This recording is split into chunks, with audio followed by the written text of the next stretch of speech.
Hello, I'm Dr. Bolanle, your host on the Bright Minds MD and your mental health podcast. Here, we discuss topics designed to explore the full spectrum of mental well-being.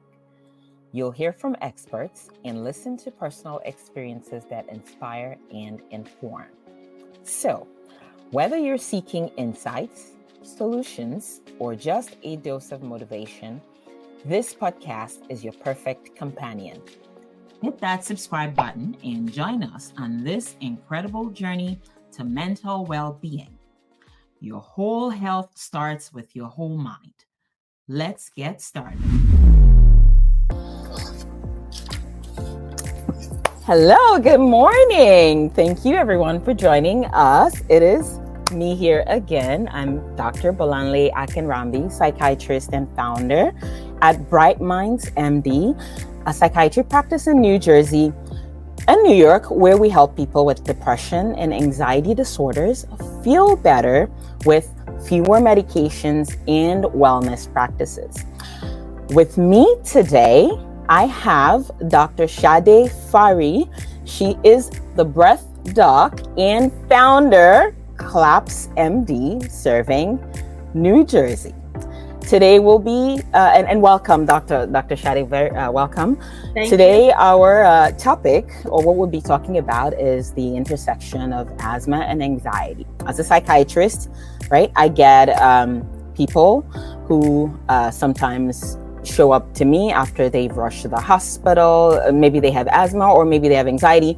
Anyway, I know that people with either of these think one is the other, and they show up at the ER a lot, or not as often as they learn to manage this and trying to figure out what's what. So I thought it'd be interesting if I spoke with a breath doc. A pulmonologist really is a formal name, but breath doc is so much cooler, and it tells us exactly what she does. She's a breath and lung specialist, and so that's what we'll be talking about today. Can I give a moment to Dr. Farri to introduce herself?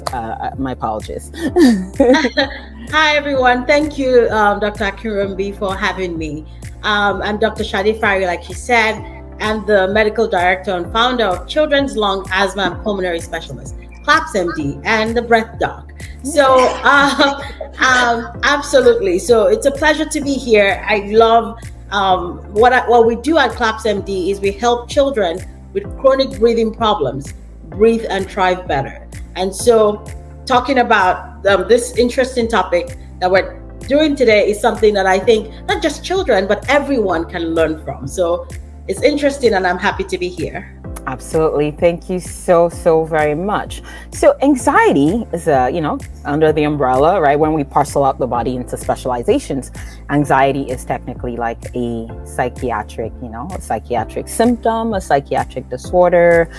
And then at its max in a panic, it shows up as, internally first, you have the worried mind, you have the restless brain, and then it translates physically into restless body, increasing, breathing fast, heart pounding, tremors, sweating, and all that. And some of these things are things that also show up for asthma, right? And so sometimes it gets unclear for patients, or patients don't know what to do when these things happen. So can you tell us a bit about asthma and anxiety in your experience? What you see on your end, as a breath doctor, when you're seeing patients presenting and trying to tease out, is this asthma or is this anxiety? Oh, thank you. Yes, like we mentioned earlier on, shortness of breath, and just like Dr. Akinrambi rightly said, now the fact that shortness of breath is a very common symptom with asthma. So in asthma, simply put, asthma is the chronic or repetitive cycle of trouble breathing because there's narrowing of the breathing pipes in the lungs. And so one of the things that happens, because the lungs help us to breathe, is that to compensate for that obstruction, one of the things, it gets harder to breathe, we breathe faster. And so, but like you said, the intersection is that with anxiety, even though the origin is different, at some point, because of the restless body, you start to have trouble breathing, and to compensate, you breathe faster as well. So we could see how in one, the genesis is inside the lungs, is mechanical, so to speak, and the other one even though it's not from the lungs, you end up with the same thing. So commonly, one first thing will be that both types of patients can have trouble breathing. I think the first thing to do is to pay attention to what was happening or what was the setting, what are the surrounding symptoms. Commonly in asthma, you'll hear somebody had viral illness, they were exercising, they were exposed to some type of allergen or smoke. So that tends to be the surrounding event. On the other hand, with anxiety, it might be some type of stressful situation, some type of emotional disruption, or something that they find distressing was happening or had happened. And so the setting, many times don't overlap. So we can pay attention to that. Stop me if I'm talking too long. No, that's okay. You're doing great. I'm learning too. I'm thinking about this.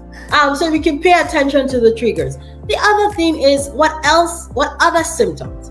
So knowing, because we have so many systems in our body, tends to manifest symptoms together in collection. So even, before the physician asks you, as a patient, you could check and look and say, what else is going on? Commonly with asthma, there'll be other respiratory symptoms. There'll be cough. It might precede the shortness of breath. There'll be chest tightness, a physical feeling that, it's hard to really take a breath in and out without some trouble. There might be wheezing. So those will go with asthma. On the other hand, however, with anxiety, they might have the pacing heart, the palpitations, the sweatiness. But many times there's no cough, there's no wheeze, there's no overlapping respiratory additional respiratory symptoms with the shortness of breath. So that's another thing. Another one will be the duration or the progression of symptoms. With asthma, it will tend to progress. So many times with the respiratory illness, they might have had a cold for the last few days, and then now slowly, it's getting harder to breathe, or chest tightness or wheezing, and now at this point, there's shortness of breath. On the other hand, with anxiety, it will tend to be sudden onset, very acute, very situational, and within however long it lasts, a few minutes, 20 minutes, there might be many episodes in a day, but 15 minutes at the end of that particular episode, there's nothing else. There's no other symptoms. So while the other one, asthma will tend to progressively build up and will hardly also be gone within a short period of time. It will take, even when it starts to improve, it will take time to get better.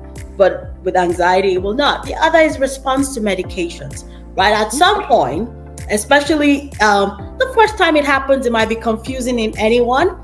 But with asthma symptoms, they will respond. So like you said, the patient who may have gone to the emergency room or has mentioned it to their doctor or has been seen different specialist, they might have tried for asthma, they will try the short relief asthma medications. And but one of the things that they might, at the point when they're seeing you or me or someone else, they might say, but it's not getting better with, the asthma medications that they gave me if we thought it was asthma and someone gave you. So that's another thing that will help. And I will stop there, but I for now, but I think that commonly, even at home, especially if this has been a cycle, anyone can begin to look at what are the triggers, what's the progression, what else is happening when this happens, and what has helped and what is not helping.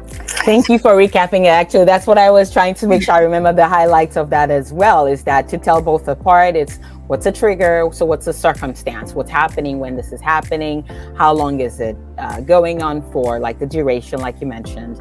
And I think the third thing, circumstance, duration, and the third point? The progression. The progression. So how is it progressing? So those were the three major points. And I was going to segue actually into, so some people will have both, right? And we and I were starting to talk about that, because some of my patients who have asthma, when one is happening, say they're having trouble breathing and maybe they have an anxiety disorder too, right? That's a tough point. And you had started to talk about what to do. And I thought you really hit the nail on the head with the response to medication. So I would say, if you're someone who has asthma, you're having trouble breathing, because sometimes anxiety, people don't know what their trigger is, and they don't know, because sometimes it's triggered by thoughts that they're not even aware of. So they're like, I'm just out here, maybe I'm taking a walk, it's out in the cold, and I just started, having trouble catching my breath. Was I anxious? I don't know. I wasn't really thinking about anything, or I'm not aware of what I was thinking of. But I also have asthma, and I was also in this cold air, right? I'm bringing a little bit of exercise anxiety in there to make it more complex. But I think it's really pointed that you say at least try, if you know that you already have asthma, it would be helpful to check for response to medications, because the one that maybe more immediately life-threatening is the asthma, right? I would think so. So I would probably recommend to my patients, say, if this is happening, use your asthma medication in the moment, and see what pops out. If you get your relief, then we know it was just asthma. However, what complicates things is that when people start to struggle for breath, even if it were an anxiety attack, there's a sense of dread when you cannot catch your breath, especially if you don't have your inhaler right there and then that triggers an anxiety attack. And so both are happening at the same time, and that feels very, very dreadful. And you've talked about using like the medicines that they have available, but I'm wondering, are there other things we can recommend to patients like that? So you describe it perfect, right? Where then it becomes, is it this?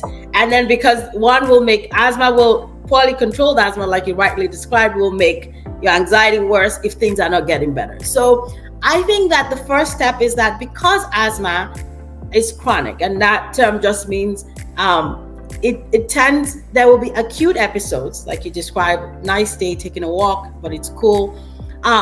It will not happen just once. So in the first time it happens, it will appear to everyone as potentially, dangerous, life-threatening, get immediate, and everything we're saying here doesn't equate to advice. Medical advice. Get your own doctor. This is just education. So that's important. So at first, when you don't know what's happening, it's right to seek immediate medical help, whatever setting that is, get it checked out. But for the kind of patient who already knows they have asthma, who already has access to the short relief medications, the first next step is to first use it, right? Use it as instructed by your doctor before that. Now, if you then notice, so this is where that the response, especially if you have asthma, you would have known what response feels like.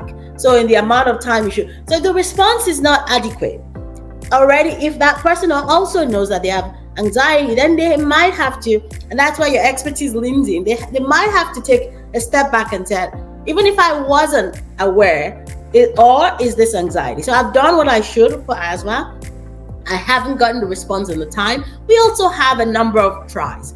So that's one thing, is that if you already have the diagnosis of anxiety, after you've taken treatment for asthma and you don't get a response, you may want to lean into that. Or is this anxiety? The next thing will be that for asthma, again, if you're already diagnosed, you would have controller medications. These will be medications that usually help to reduce the severity and the number of times you have episodes, those acute exacerbations or acute worsening. The maintenance meds, right? Maintenance meds, yes. Okay. So if you were supposed to be taking maintenance meds, have you been taking them? Because what would happen is that if you're off your maintenance meds, then the acute episodes can be as bad as we're describing, which is out of nowhere. So that's the second thing. If you've not been taking your maintenance meds, this may be an acute episode that will be worse and harder to sort of get under control. So that's the next thing. And then I think the third thing that's quite important is that if you are feeling like that cycle where now it's really, really hard to breathe, all right, because I can't, and I'm getting anxious. With asthma, because it's life-threatening, if we don't respond immediately, I would always recommend that if you've done the maximum number of tries of short relief medicine and you still don't feel better and you can't tell the difference, seek immediate medical help.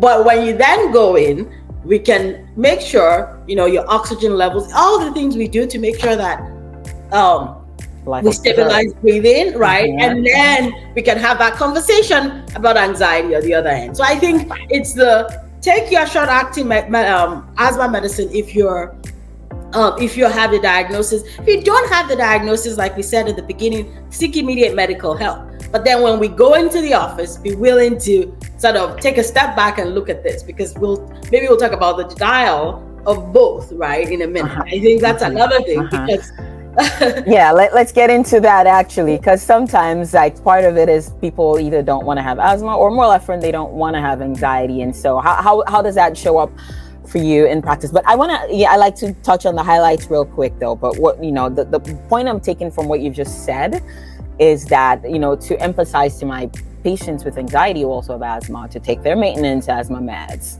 and to always have their rescue medicines available, so that they can at least eliminate the more immediately life-threatening thing when they're feeling super anxious. And that overall reduces probably the likelihood that they're going to have anxiety attacks as frequently, or as anxiety attacks that are induced at least by asthma.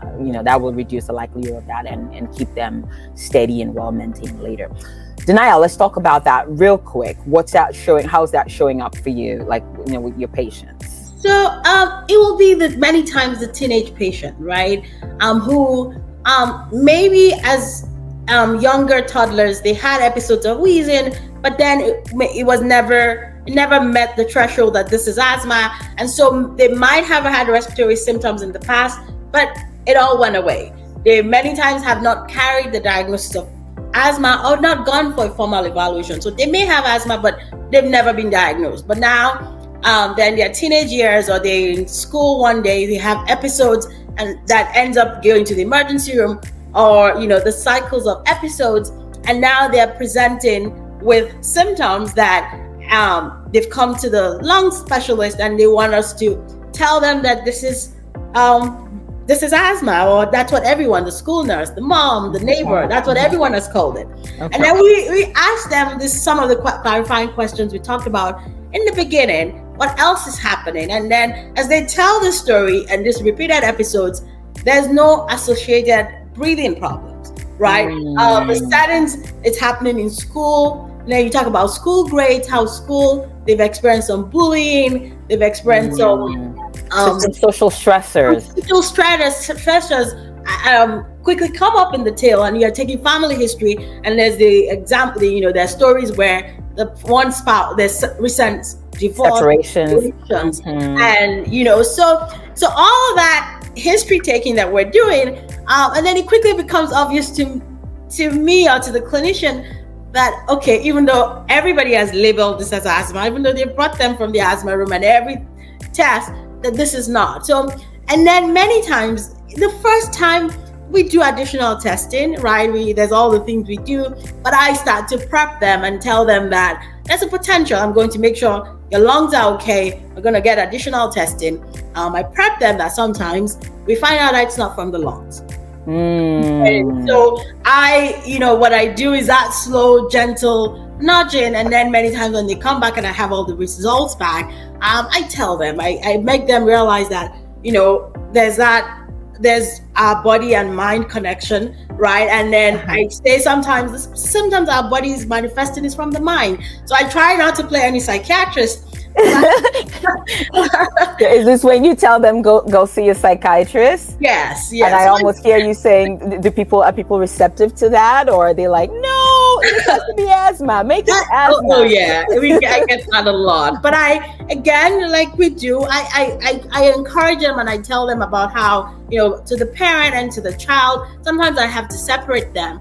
And so to do that, because the counseling, I encourage leaning to what's available in school. I bring it up. I tell them I speak to your pediatrician. I encourage them, or to your primary doctor. I encourage them to we've done some tests. We've done sometimes trial of medications, right, to prove to them, and the symptoms are the same. And I encourage them. There's so much improvement that can be made if you get treatment. So so that's really important. So it's not always asthma. Like after the workup is done and it's been looked at and it's clear that there's a mind-body connection here, the solution then would be to talk to a psychiatrist or primary care, at least, to begin that conversation and see if addressing the stressor, whether through SSRIs if you're using medicines, or even begin with talk therapy, right? Counseling, talk therapy to address the ongoing stressor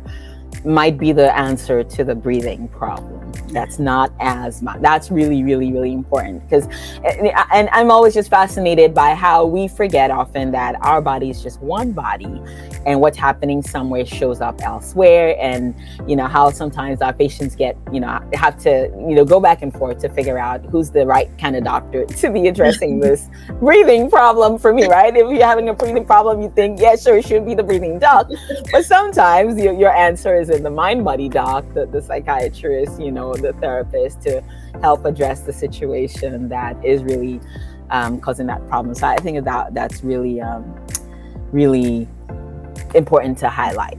And one last thing to bring up is, do people develop asthma later in life? Does it show up later in life for people? I deal more with adults, and sometimes I wonder what your thoughts are about that. Oh, absolutely, yes. So sometimes asthma worsens based on exposures, so they might have had mild disease. So asthma tends to be, there's many allergies can tie in, so they might have had milder disease earlier in life. The other thing is that COPD, which is not asthma, but presents as trouble breathing, very similar to asthma, and there's many overlaps, may develop, especially people who have smoked, people who have had exposures to biomass fuels, and some types of environmental exposures. So it may be COPD, which tends to come up always later in life, doesn't happen in childhood. But it also could be asthma that has worsened over time, also because of poor management. So when you don't manage asthma well, lung function worsens and we can't get it back. So they may have had mild asthma in early childhood that they could get by without maintenance meds. But now as they age, they've lost some lung function that they can get back. So now they really need treatment until it will develop. So even though it's less common that way, but asthma can be discovered later on in life. Interesting. Thank you. And good point also on that COPD. I'm remembering now that I've also had some COPD anxiety combos as well, because again, not being able to breathe is such an anxiety provoking experience. So I do see them co-occur as well together.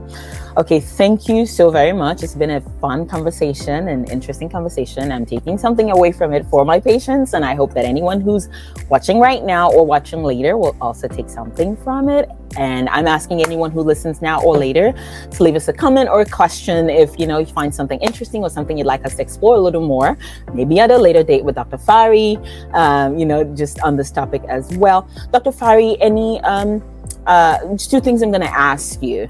One is, do you have any final thoughts for today for the people listening? And also, where can people find you? Sure. I think that this topic is interesting. The more I talk about it now, the more I remember how, so all the things that we brought up as remembering that the body and the mind are connected. Remembering that even though what you see is a symptom, it may come from different systems. So don't be rigid about this has to be asthma. Yeah, about this, right? At the same time, if it is anxiety, if it's something from the mind, it's better to talk to the expert. It's better to go see, Dr. Akinrunbi, go to Bright Mind Psychiatry and check out, right? Because it doesn't, what we want is that you're feeling better. Is that right? That's the end goal. If we find out whatever the cause is, accept that, embrace that, get the treatment you need, and we want you to thrive. So absolutely. Where can you find me? So CLAPS MD is opening soon. I think we're counting down 6 weeks. We'll be in Wayne, New Jersey. Yay. So I'm at Instagram. That will be our primary page, shade.farri. That's my handle. We're also going to, it will be Child Lung Doc on YouTube. We should launch our channel soon. Awesome. But for now, Instagram is where we are. Shade, my name, SHADE.FARRI. That's our handle, and we'll go from there. But look out for us on social media. We'll be in, if you're in Northern New Jersey and your child, someone, your family member, is some type of chronic respiratory problems, give us a look up so you can get on our wait list. Thank you so much for your time, Dr. Farri. Thank you so very much. I think we'll probably do an encore and talk about this one more time a little bit. It just gets interesting the more you start to make the mind-body connection in terms of human experiences. But thank you so much for your time. Again, I'm Dr. Bolanle Akinrambi, psychiatrist and founder of Bright Minds MD, a psychiatric practice where we help people feel better using fewer medications and wellness practices. We serve virtually, and we can be found online at BRIGHTMINDSMD.com, brightmindsmd.com. We see people all over New Jersey and New York virtually. Thank you again for listening. Have a wonderful day.